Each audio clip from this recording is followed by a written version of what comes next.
আমার কোশ্চেন এইটা, তুমি কি এমন দেখলে যে ইলেকট্রিক্যাল থেকে ক্যারিয়ার সুইচ করে কম্পিউটার সাথে চলে গেছে?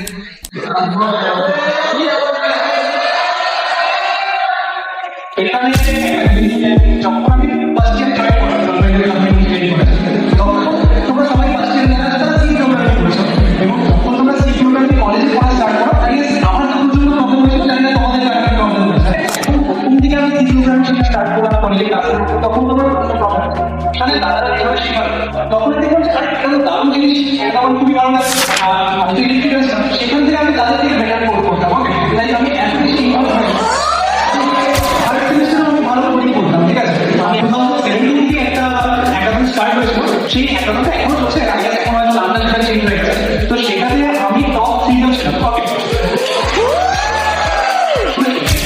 তারপর যখন থার্ড ইয়ার পড়তে আসে, আমাদের থার্ড ইয়ার পড়তে আসে কোভিড টাইম, তখন কলেজটা পুরোপুরি বন্ধ হয়ে যায়, সমস্ত কিছু অনলাইনে। তো সেগুলো আমার ওই সেগমেন্টগুলোতে আর কাজ করা হয় বা ওই সেগমেন্টগুলো একরকম ভাবে আমার থেকে দূরে চলে গেছে।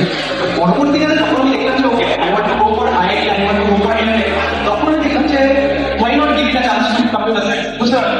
তো তখন আমি দেখলাম যে আমার কাছে একটা নতুন অপরচুনিটি আসছে, সেক্ষেত্রে আমি যদি প্রিপারেশন করতে চাই, আমি তো মানুষ করতে let's go for computer science. So that's why নিজের ইন্টারেস্টটাকে পার্সিউ করার জন্য যে ইন্টারেস্ট সেটাকে আমি ভালো করে